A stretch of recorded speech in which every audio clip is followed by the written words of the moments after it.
বিসমিল্লাহির রহমানির রহিম। ইসলামিক মনীষীদের অমর বাণী। ইসলাম এমন একটি ধর্ম যেখানে সত্যের পথ দেখায়, মিথ্যার অন্ধকার থেকে মানুষকে আলোর পথে নিয়ে যায়। মুসলিম মনীষীদের মুখ নিঃসৃত বাণীগুলি আজকে আমরা শুনব, যেগুলি শুনে আমাদের জীবনে ধারণ করব, মেনে চলব। প্রিয় বিন্দু, ভিডিওটা সম্পূর্ণ দেখার জন্য আহ্বান থাকলো। আজকের প্রথম বাণীটা হলো, আজকের আপাত মধুর অনেক কিছুই পরবর্তী জীবনের জন্য বড় কষ্টদায়ক ব্যাপার পরিণত হবে। হযরত আলী রাদিয়াল্লাহু। ২.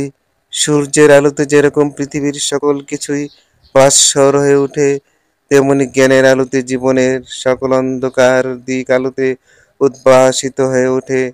এই কথাটা বলেছেন ওমর খৈয়াম। প্রিয় বিন্দু, ভিডিওটা যদি ভালো লেগে থাকে লাইক, কমেন্ট, শেয়ার করতে ভুলবেন না। ৩ নম্বর, ব্যক্তির গঠন ও মর্যাদা প্রাপ্তির সর্বোত্তম পন্থা হলো উদারতা। হযরত ইমাম হুসাইন রাদিয়াল্লাহু। ৪. কসাইয়ের তাগাদা অপেক্ষা গোশত না খেয়ে মরা ভালো। শেখ সাদী রাদিয়াল্লাহু। ৫.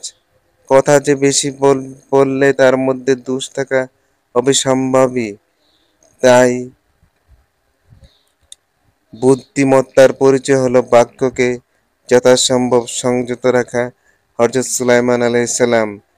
৭. শক্ত কথায় রেশমের মতো কোমল অন্তরও পাথরের ন্যায় শক্ত হয়ে যায়। ইমাম গাজ্জালী রাহমাতুল্লাহ।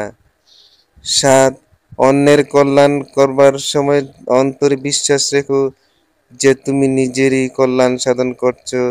আল ফারাবী। ৮. রাতে শুয়ে দিনের কাজগুলোর কথা একবার মনে মনে ভাবো। শেখ সাদী রাহমাতুল্লাহ। ৯.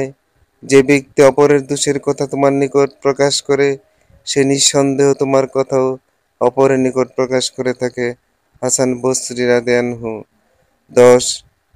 যে কথা তুমি তোমার শত্রু হতে গোপন রাখতে চাও, তা মিত্র হতে গোপন রাখো, কারণ মিত্র একদিন শত্রু হতে পারে।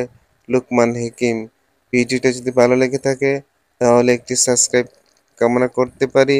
সাবস্ক্রাইব কামনা করে আজকের মতো এখানে সমাপ্ত ঘোষণা করলাম। আসসালামু আলাইকুম।